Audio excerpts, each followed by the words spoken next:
Welcome back, everybody. We're going to talk about border security today. We're going to talk about the crisis on the border that this administration refuses to acknowledge as a crisis. I'm going to have my friend on, Mark Morgan, former acting commissioner of CBP, 2019 to right till the end of the Trump administration. Mark, thanks so much for being on. Thanks, Congressman, for having me. I appreciate it. This is a very critical topic for our country. Mark, I was just down at the border this weekend. It's especially in Starr County, the Rio Grande Valley area being hit especially hard right now. They're worried this is going to quickly spread to the rest of the southern border as well. You know, from your view and from your contacts, I'm sure you still got a lot of friends in the Border Patrol. What are you seeing? And let's start with the 30,000-foot view. Yeah. So first of all, it's a crisis. Let's go back to former Secretary Jay Johnson.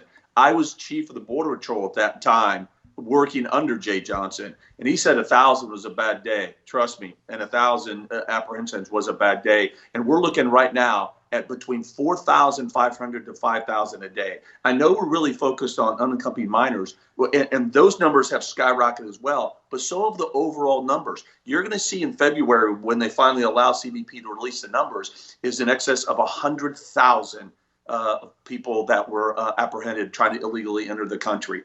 6,000 in custody. Just real quick in perspective, in 2020, we had less than 500 in detention. Now they're at 6,000. Over 3,000, almost half of those are unaccompanied minors.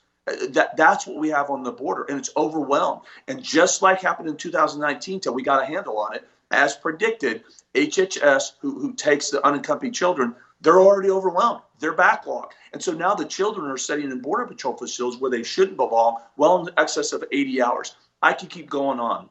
Right. Every single measure of success, it's a crisis. Yeah, it's a crisis. There's too many people. Look, I mean, everybody wants to overcomplicate it sometimes. The simplest way to talk about this is there's too many people coming across a border. Like if there was too many people coming through customs at an airport, you would be overwhelmed. And and if some of those people weren't even supposed to be there, they didn't have their passports. I mean, where would you put them?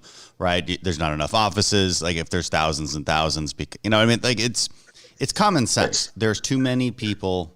We will never be able to handle it correctly. The Biden administration's learning that now, right? It was easy to cast stones at the Trump administration when you had to build these extra structures, put kids in holding facilities, and so-called. My always question is like, well, what else is the alternative? You either just let them go. Are you going to pay for their hotel room? Would you want hard-sided structures instead of cage-like structures where there's no airflow and you can't see if somebody's getting hurt or assaulted? The conversation's utterly ridiculous. But let's go back as to, maybe some history lessons for people. We covered this a lot 2 years ago. I think most people have forgotten. Haven't done a border security podcast in a while. So let's walk through what caused the crisis 2 years ago. What caused the initial crisis in 2014. I mean, before that, look, we'd always had open borders. It was frustrating, but it really got bad in 2014. It really got to an unsustainable number in 2014. So help us in layman's terms understand why all that happened. Yeah, that's a good question. And I think it's important for the American people to have that kind of history. In 2014, DACA, it's that simple. And I still believe DACA was unlawful, unconstitutional. That's what started the crisis, the first wave of unaccompanied children. Because with DACA, the Dreamers now, if you came, it was an incentive, right, to come here illegally, and then you were going to be allowed to stay. And then a couple of things happened, right? The Flores Settlement Agreement, we call it the FSA, Judge G. This is very, very important because on top of DACA, then we have the TVPRA, which is the Trafficking Victims Protection Act, which basically says that if you're an unaccompanied minor from a non-contiguous country, i.e. outside Mexico or Canada, and you come here, we have to keep you. If you're from Mexico or Canada, we send you back. So both of those things started to coalesce in 14 and 15. And so we started to see this wave of the unaccompanied minors come in. And then Flores Settlement Agreement came in. And that's where they said that we cannot keep unaccompanied children for more than 20 days. It's impossible to get through the immigration process in 20 days. So that meant if you're an unaccompanied minor, you were free, never be heard from again. First wave. Then the Florida Settlement Agreement was reinterpreted in 1516 to also apply to families. So then we saw the unaccompanied minors start to go down because now they didn't need to come across by themselves. They could just form a family, and now they were let in. Again, according to the Florida Settlement Agreement, we could not keep children or families for more than 20 days. That meant that they were released. And by 2019, fast forward, that's where we were at. That was a genesis of the crisis. So it's not just about the numbers, because Congressman, a lot of people will go back to the late 90s, early 2000s and say, oh, we had well over 1 million at that time. Well, first of all, almost 98% were single adult males, most of them Mexican citizens, and we were able to remove them quickly. By 2019, because of what had transpired over the previous few years, we were seeing families and unaccompanied minors. So that demographic, our system was not designed for that. Our system was designed for single adult males, and that really what led to the crisis. Right, and that's the thing people need to understand. You could have 100,000 crossings in a day. If they're all single adult males, most of them will pretty much get removed. There's a process for that. But if they're all kids, it's an entirely different story. And the cat's out of the bag, right? They know how to leverage our immigration system. They know what the Flores settlement is. They know exactly what is allowed and what isn't allowed. And if they don't know, then drug cartels will tell them, right? I mean, don't they they use social media and actually spread the word? You're spot on. That's another. I'm really frustrated right now with this administration, because not only do I feel they're spinning and intentionally misleading, in some cases they're blatantly lying to the citizens of this country. But you're spot on, and that's why their whole now "pretty please don't come yet" is just a joke and it's absurd. The cartels and smugglers, they have put them back in business. Look, with the rhetoric during the campaign, they already started kind of convincing the migrants to come and coaching them. And now, once he won the election, and then obviously he started to remove all the policies, after Biden took over. Of course, they're using that to exploit the migrants, exploit our loopholes, and they're not stopping, because their business is back on. It's a booming business for the smugglers right now, and they're laughing all the way to the bank as their bank accounts are being filled on the backs of the migrants and at the cost of our national economic security, in my opinion. So I'm sure you're familiar with this part of the border, the Salinas Crossing. It's in Roma in Starr County, Texas, and we were there, and was looking over this bluff at the Mexican town just across the way, where I'm told that two rival drug cartels are constantly battling each other. You can hear automatic weapons fire going off every once in a while, and they're battling for this spot because it's very lucrative. It's a very lucrative crossing area, and for about $300 per person, they call it a piso. It's just it's a fare that you have to pay the drug cartels in order to be allowed to get on that raft and come across. And after about 7 p.m., you'll see dozens of rafts coming across all throughout the night. I was there this past weekend, and they told me as soon as I left, they had about 9 rafts almost right away. They apprehended about 50-something people right away within a couple hours of me leaving. I mean, it just starts right away. And this is at zero risk to the drug cartels. It's almost better than smuggling drugs in some ways. Well, in a couple ways, right? For one reason, because it distracts Border Patrol. So then they can smuggle the actual drugs they want to. Right. And the second reason, it's zero risk, right? The drug cartels just stay on the other side. They have zero chance of getting caught. All they have to do, charge that piso, and tell anybody who's crossing on that raft to walk, in this case, what is about 50 to 100 meters to where Border Patrol basically just waits every night and starts processing people. But you know what they don't get to do when they're processing people? Actually patrol the border. Congressman, everything you just said is absolutely spot on. Every word. I can't add anything to it. I couldn't have said it better. And one of the issues there is because you've been to the border, you've watched it, you're talking to Border Patrol, you're actually seeing the reality and the truth. Well, maybe exactly you can answer. Maybe you can add something to it. How does this demoralize our Border Patrol agents? I mean, why are they even bothering?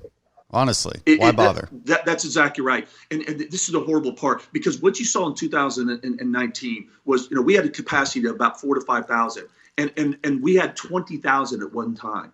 These Border Patrol agents, they're mothers, they're fathers. When they see these kids coming across, and they know, Congressman, they know it was our laws, the loopholes in our laws, that were incentivizing and encouraging these individuals to risk their lives. You're right. I keep saying the cartels treat these migrants like pieces of garbage. They couldn't care less. In fact, they're changing their tactics. They'll tell somebody, hey, you know what? We'll give you a 3-for-1. We'll the same fee, but we'll give you 3 attempts, because they're locking the border down tighter. I mean, they change and adapt. Right. And again, it's all about making money. But the Border Patrol agents, they're demoralized right now. I just got an email from a longtime Border Patrol agent that said, hey, sir, look, there's a lot of people that are getting ready to retire, even though they're not mandatory, because they know what's coming.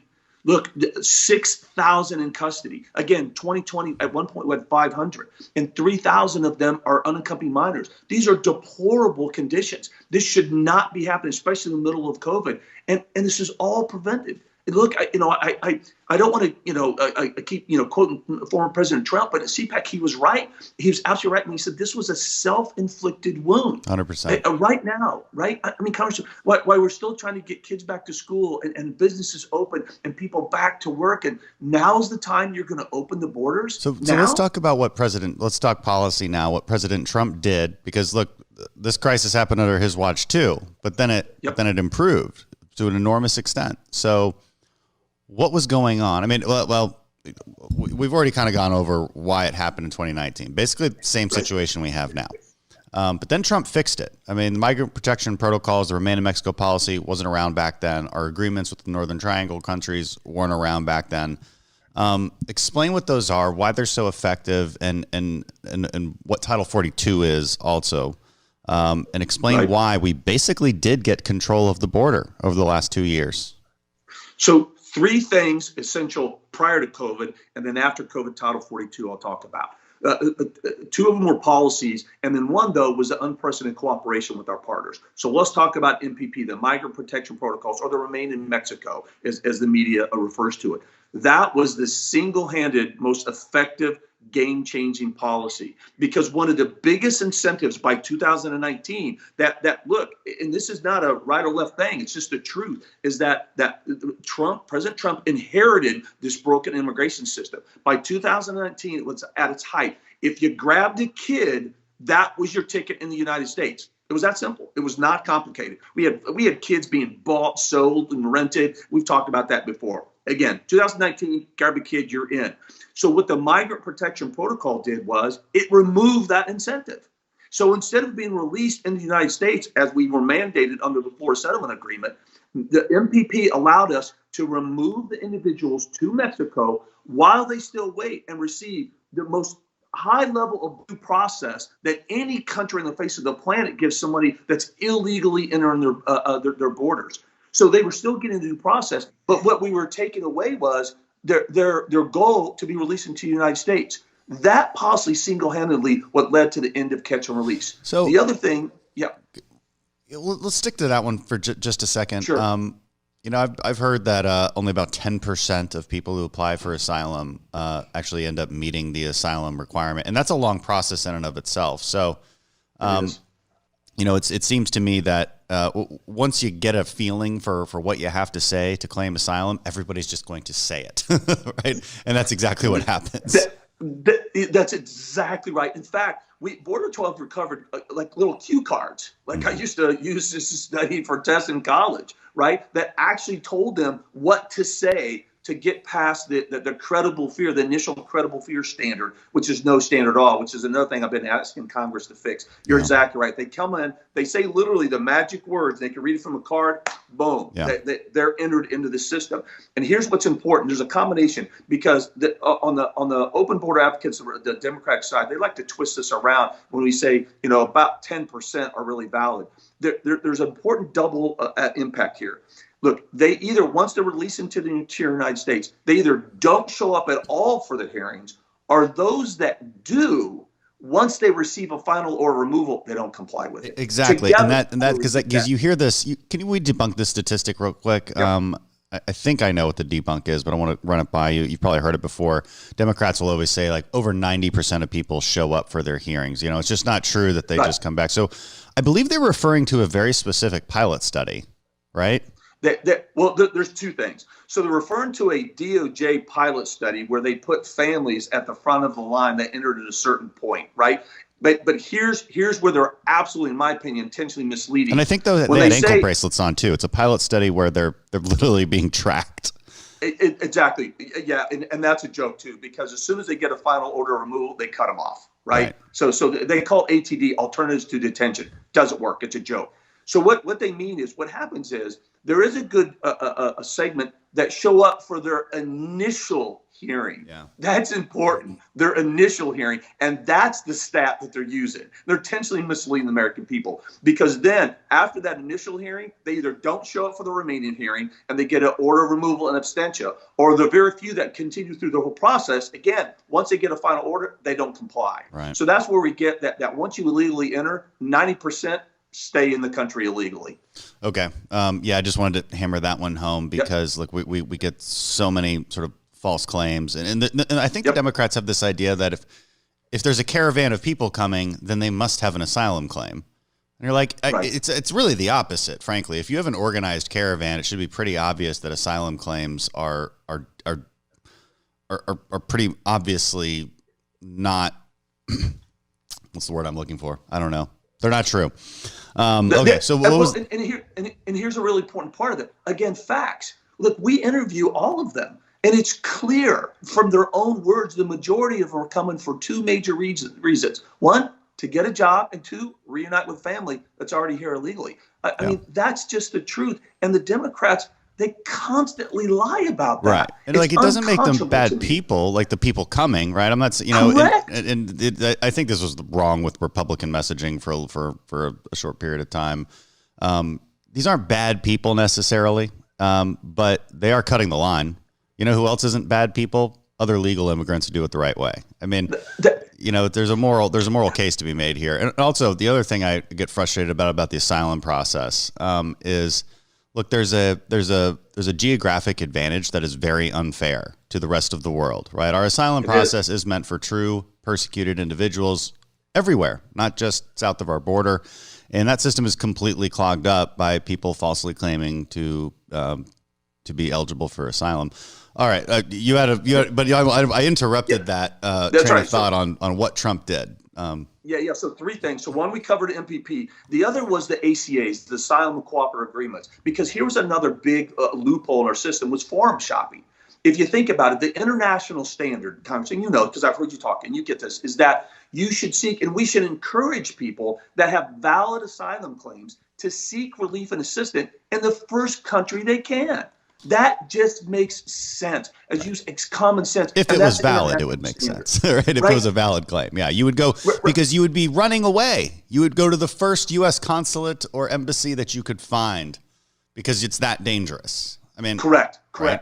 And that's what we should be encouraging. We should be encouraging those that have a valid asylum claim to seek relief and assistance in the first safe third country they can. That was the genesis of the ACAs, because what we saw, because we know the majority of claims are false and they're forum shopping with their ultimate goal is to get to the United States to get a job, the ACAs stopped that. So we had MPP on top of the ACAs, and it was extremely effective. Did these ACAs, did we have American resources in like Guatemala, Honduras? Did we have American resources down there, like immigration judge, or was that an idea that at least came up, or that way it'd be great if we could adjudicate those claims right then and there?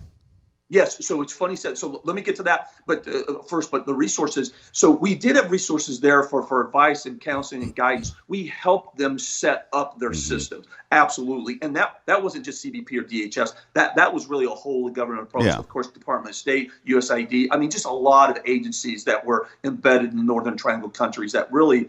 Truly, that part was a fairly effective whole government approach to really system to get them set up to be able to support the ACAs. But to your other point, though, is yes, we were talking about that. We just couldn't quite get that across the line. Is that hey, look, if you believe you have a valid claim, Hey, go to the consulate right there in your home country. Make the application right there immediately and have it adjudicated. That's something we were working towards. I think that's a healthy, viable solution.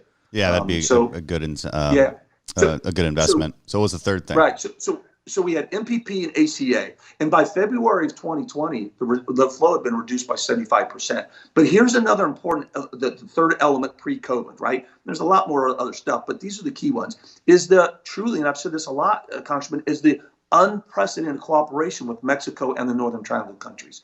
First of all, those ACAs, never in the history had we had agreements like that. At the same time, we're down there helping with their infrastructure, right? To help the flow of goods in and out of their ports. We're helping beef up their national security within their countries. And then let's move to Mexico. Again, unprecedented cooperation with Mexico. We saw at one point over 25,000 law enforcement and military personnel that were dispatched to handle the illegal immigration crisis. They beefed up their interior security and they beefed up their southern border security. All of that combined, we really were attacking this for the first time ever as a regional crisis that it was, and it was effective. And just one stat, and there's so many, but one stat. In 2019 at the height, we were seeing 40 to 50 large groups per month. 40 to 50. I think in El Paso, one was 1,000. A single caravan, 1,000. In 2020, zero. Wow, really? Right. Yeah. And now under the Biden, they've already, I think I stopped the last count. It was like 15, 16 large groups of 100 or more they've already experienced in the last 7 weeks. And part of that is COVID, Title 42. I don't want to spend a lot of time on Title 42 because it's a temporary, just shot in time. But it gave us a lot of ability to just turn people back because of COVID restrictions. That's what Title 42 is, right? It is, but here's why it's important right now, though, right? And one, it shows hypocrisy. Two, it shows that I believe that the press secretary continues to lie to the American people. Here's the hypocrisy part of Title 42. So they've ended the reign of Mexico, in large part because they said it's inhumane to send people back to Mexico that are applying for asylum. But yet, Congressman, that's exactly what they're doing under Title 42. That's their dirty little secret, right? Yeah. So if it's under the known remain in Mexico policy, it's not good to send them back to Mexico. But if it's under Title 42, it's okay to send them back to Mexico, including families. So that's the first. I mean, that's the thing about dishonest arguments. It's easy to find contradictions. So, it's also important to distinguish for people the difference between, there's just effectively two types of illegal immigration. There's sort of your economic migrants. And again, in many cases, if they have a kid with them, they just turn themselves in because they know that, going up to Border Patrol is like literally part of their journey. Even if we tried to ignore them and said, I don't see you, I don't know that you're an illegal immigrant, go right ahead. They would be like, no, I need to come through you. I need to turn myself in because how else am I going to get a bus ticket? And how are we going to get some food and some water cleaned up? I've heard from so many border agents. Yeah, they took an Uber here. They took an Uber to the border station to turn themselves in because it's actually become part of their process. So there's that kind of migrant. Now, single adults in that situation actually are trying to get away because they think they rightfully think they'll probably be deported right away. But then there's the other side of it, which is the real bad guys. I mean, the guys who definitely don't want to get caught, more sophisticated, smuggling drugs, smuggling fentanyl. I heard a horrible story, but they found 20 pounds of fentanyl on one guy recently in South Texas. That's like enough to kill the entire country.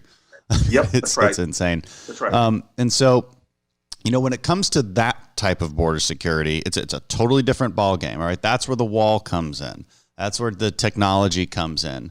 That's where, right. Texas DPS comes in because Border Patrol has become humanitarian processors, and now you need Texas DPS to fill the gaps. So talk to us about the wall a little bit, because that was a big subject a couple of years ago, and Biden immediately paused construction. When I was down there, I see all these half-finished border walls. I thought it was really hilarious on one particular border wall, exactly where it ends, and you could obviously just walk right around it. There's a stop sign in the middle of nowhere. And I was like, it's like they built irony right into the wall. It was great.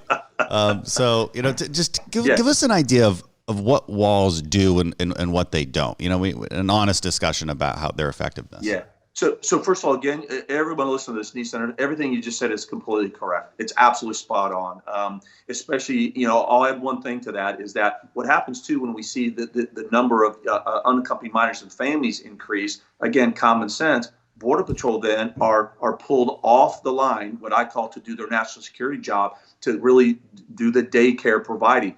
Again, we're in the middle of insanity because we saw the exact same in 2019. We told the Biden administration this is exactly what would happen. So now there's wide swaths of the border now that are open for that criminal activity to come in. But let's talk about the wall. So again, I think we also did a bad job of messaging, quite frankly, because we got brought into this trap that our borders was all about illegal immigration, about the just those individuals looking for a better life. It's just not true. That there is an enormous amount of people that are bad that are getting through. I'm not saying that the families and the kids coming across are bad people. That's not what I'm saying. What I am saying, the truth is, though, is bad people, criminals, are making their way to our border and getting past us every single day. On an average, CBP alone apprehends 1,000 gang members, just gang members. You add on thousands of other people that have convictions that have been either charged or convicted of crime. Those are all facts. That's not hyperbole. And now the wall, and this is what we've said all along, is that the wall is an integral part of the multi-layer strategy of infrastructure, technology, and personnel. We've never said the wall was the end-all to be-all. We've never said the wall was the only tool. But when you apply that infrastructure, the wall, as part of that multi-layer strategy, along with personnel, along with technology, the data historical analysis shows everywhere along the Southwest border you apply that, every measure of success has improved. Illegal immigration has gone down, drugs in that area have gone down, apprehension of criminal agents have gone down, assaults on agents and officers have gone down. It's just a fact, and we can show that. And so when you, and again, if you think about it, it goes back, so much of this is common sense. If you build a 30-foot tall wall, right, with integrated lighting, access roads, and technology, it's really hard to get over. It's like going to a parking lot, a car thief going to a parking lot. What are you going to do? You're going to steal a car that's locked or one that's open? Right. And yeah, I mean, people are like, oh, you just climb over it or you just cut through it. Well, okay. You need special equipment to cut through that thing. I'm not saying it's impossible, but, and a sophisticated drug cartel can do it. But, it's a lot easier if they just drive over. I mean, and then you're definitely not going to catch them. I mean, because with some motion sensors, with some cameras, I mean, you'll get to if somebody's getting a buzzsaw and cutting through it, you can get to them. Climbing over that is not. That's you need special equipment to climb over these things because they have these. People have seen it, right? There's sort of a flat area on top. You can kind of shimmy your way up. We call it anti-climb plate. Yeah. Anti-climb plate. And Constantine, again, you're spot on. Look, we've always said, again, part of that multi-layer strategy, but then again, of the wall itself, just the wall, we've never said it was foolproof. We said, though, it was just what it is, an effective impedance and denial tool. So at times what it does is it's going to deter some from trying to do it, and others that do, it's going to slow them down enough so that we can respond. So either it's going to stop some, the others it's going to slow them down enough for us to get there. And look, here's a really measure of success. And the Democrats and open border advocates really like to use this as a negative. And I just laugh. They're like, well, they're just going to fly over and go under it. Yep. That tells me the wall is freaking working. Yeah, right. Yeah, that's a good point. So, and it takes it's an enormous amount of resources to do that. Like right. It's not some simple thing. The entire point is mitigation, just from a security standpoint. And they're like, well, they go around it, right? Because you can't unless it's completely contiguous. Yeah, I get that, but that also allows Border Patrol to focus resources. That's it's a tool. Right. It's a tool. It's just a very, very common sense.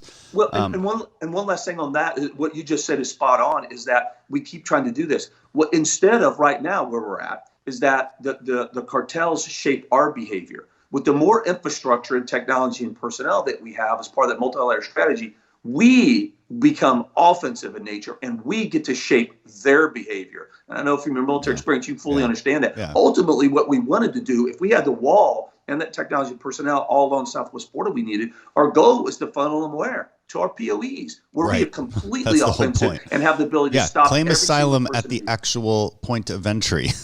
Like that, that's a crazy thought. And we could have, a processing system there. Because right now it's like, well, we have to have basically a school bus going around literally all over the border, driven by our border agents. I mean, our border agents, instead of national security enforcement officers, are bus drivers. That's it. And I call them daycare providers. I still remember going to RGV, which was then and still is the epicenter. Well, I walked in there and I called them mini Costco's. Yeah. I mean, you had baby formula, baby diapers. You had brand new clothes from toddler all the way to 18. I could go on. They have different sizes. Yeah. No, that's true. I've toured it. Okay. So what did Biden do differently? On day one, he removed the Remain in Mexico policy. And this stuff's a little complicated, so I'm just going to summarize it real quick. It is. Remain in Mexico or migrant protection protocols, exact same thing. The cooperation agreements with the Northern Triangle countries. What this amounts to is international agreements that get our asylum processing under control. Okay, that's fundamentally what we're doing with those particular policies. They just say, look, just because you show up and read from a cue card doesn't mean you have an asylum case. All right, we want to encourage you to either do it in your own country or, hey, that's fine. You claim asylum, wait here in a safe area while we adjudicate it. Now, when people hear that, they're like, wait, I don't just get released into the country. Exactly. Well, there's a disincentive to come in. If there's an open invitation that says, okay, not only, if you just read from the cue card, come right in, get released into the interior, here's your bus ticket, here's a COVID test. That's a whole other problem, by the way. Hundreds of COVID positive people being put on buses and put anywhere they want. But huge incentive to come in. As long as you have a kid with you, you will be good.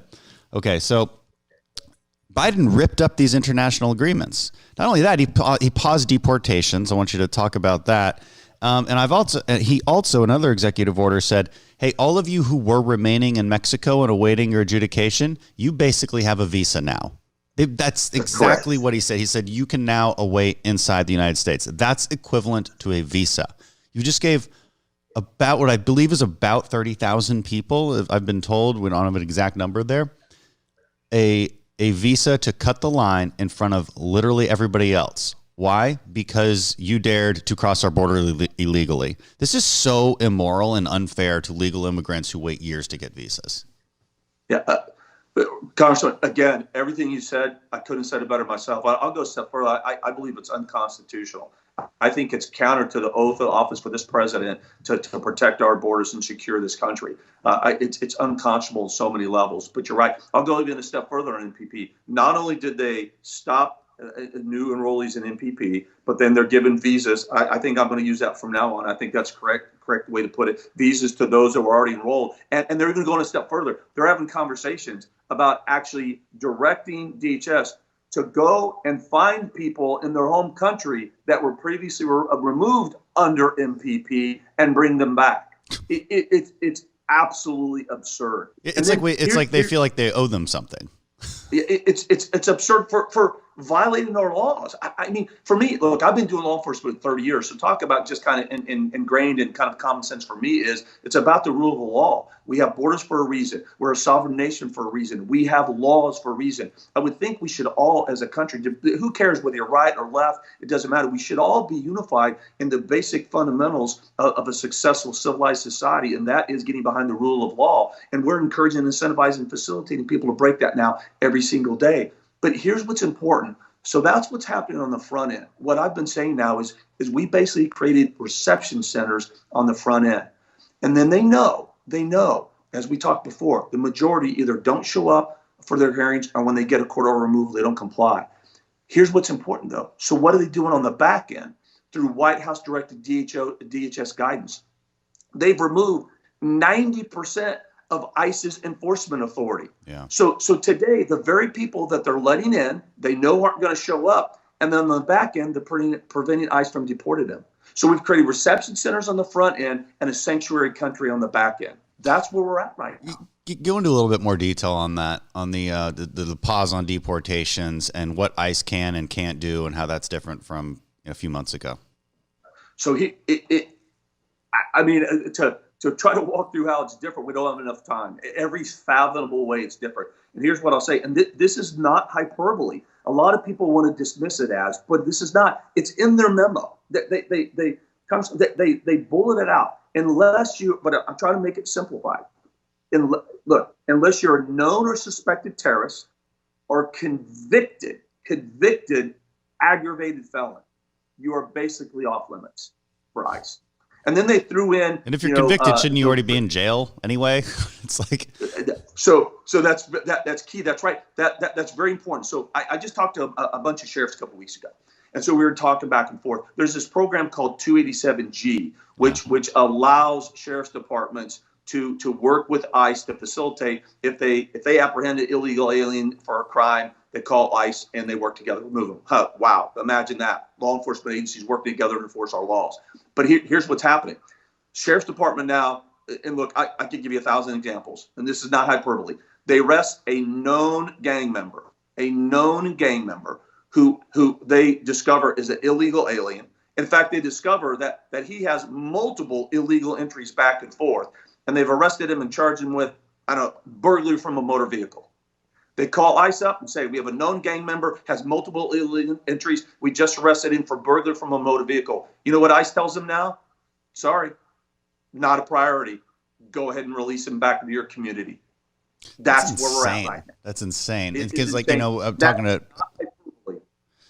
Texas DPS. I mean, they can only enforce when somebody breaks a Texas state law. I asked them if we'd ever consider just passing a Texas state law that says it's illegal to cross our border from the southern border. I think that would probably pass the constitutional test. Just something to think about. I'm gonna text Governor Abbott about this. Folks along those lines, because seriously, we're to the states are the last line of defense now. Yeah, clearly. And Texas seems the only one taking it seriously. Right now, the crisis is in Texas, frankly. Correct. It's worth noting. One of the reasons for that is the Mexican state right across from Rio Grande Valley has now refused to take back any immigrants under Title 42. So that's not the entire country of Mexico. That's just one locality. That's why they're frankly seeing a crisis. That word gets out fast. But that's going to grow, right? And it already started to grow because of sheer volume. Mexico's tapping out, saying we don't have the resources to do this. So in Tamaulipas area, families, with tender age kids, they're like, well, I'm out. That's why today, this is the press secretary said today that we're still what was the phrase? We're still returning the majority of people. What a total spin. First of all, since January, they've released 11,000 illegal aliens to local shelters and bus stations along the southwest border. 11,000. And to say the majority, it's a barely now, because they're up to about, if I'm doing my math right, about 35-40% now of individuals they're encountering, they're actually bringing into their facilities. And the majority of those are unaccompanied minors and families, which they are releasing. Yeah. So again, it's just another spin, another series of misinformation they're trying to give the American people. And look, here's another key. These are my words. These aren't your words, but these are my words. I'm calling also what they're trying to do right now is a cover-up. So what they're trying to do is not just let Border Patrol release the illegal aliens right at bus stations and shelters right at the borders. Now they're actually getting ICE to be part of this, to bust them into the interior United States, in the interior of Texas. I've heard Chicago is a place now that they're actually going to bust these individuals to relieve the pressure along the southwest border, to make it not look like the magnitude of the crisis that it is by doing that. And FEMA actually, they're directing FEMA right now to give millions of dollars to non-governmental organizations, NGOs, to actually help facilitate busing individuals into the interior United States. Right. That's not going to Americans who need it. That's right. And, these communities are getting hit hard. I was asking about how it's affecting communities down at the border. They were telling me, look, we've had 600, pursuits. That's 600 pursuits just for illegal immigrants. That's car chases. That's dangerous to the community. It overwhelms hospital systems, especially in COVID times. It's really just not fair to these communities. That's why you see Democrat representatives on the border actually speaking out against this. I'll give Henry Cuellar a lot of credit. Cuellar, he signed on to my bill that I have a bill that I just introduced last night, and he's a co-sponsor to just ask that Texas gets paid back for all the resources that we've delivered on the border over the past 10 years. It's not fair. And I tell you, not to agree with that, but then I know this will be near dear your heart too. Is let's take a look at the men and women of CBP. right? So you start filling up these facilities, you start increasing the exposure risk of COVID, not just to the migrants themselves, but to the CBP personnel. We've already got multiple sectors that are already way beyond COVID capacity levels right now. I believe my last count was 5 that are well above capacity. And now, like I said, over 6,000 that are in custody right now. So now the exposure risks to the minimum CBP are high. We've already lost 21 CBP personnel in the line of duty because of COVID. Now, and they're not being vaccinated either. Like, they're not being prioritized for vaccinations either. They're not. You know where they're getting it? State and local. I know. So I asked them. Thank God for the testing. Thank God for the warp speed vaccine process because some of them are getting that. And I think that's probably why we're not seeing astronomical numbers of the CBP workforce continue to be infected, as you're seeing the numbers in these open air congregate settings being overcrowded right now. All preventable. All preventable. It's very frustrating. I've got to go, unfortunately. Okay. Here on the Hill, we're doing. I think we're voting. We're got meetings, whatever it is. I think we covered it all, though. I mean, that's the basics. What people need to know. All right. It's very simple. There's a crisis, number one, and it's totally preventable. Just do what the Trump administration was doing. That was a completely humane way to deal with this. It's very common sense. It's very frustrating, man. We were both on Hannity last night, and he didn't call me Ben this time, so I was really excited about that. Last time I was on, he's like, Ben! And I'm like, I only got one question. I know. Well, that's always what it is. It's a fast show. But last time I was on there, he calls me Ben. I was like, you a big golf fan?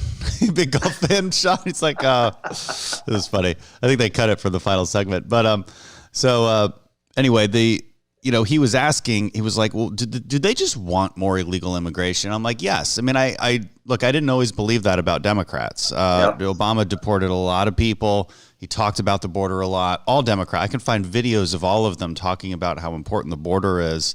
And I think meaning it to an extent. And now they don't even try. I mean, it's just a complete flip. And I think they want more illegal immigration. I think they want to give them citizenship and vote for them. I don't know what else to think. That's it. I tell you, the current bill, immigration, it's the most radical, progressive immigration bill we've ever seen. And when we think about what you just said, at least there was some pretense to secure our borders. And this bill is not even a pretense. They've gotten completely away from that. They have no desire to secure the border. Again, they want to remove the illegal part from illegal immigration. Again, reception centers on the front end, sanctuary countries on the back end. And I've been doing this for 30 years. And so nothing makes sense except what you just said. They see a perceived political benefit, either through the census or a pathway to citizenship for every illegal alien. They think it's going to be a Democratic vote. Nothing else makes sense. It's frustrating.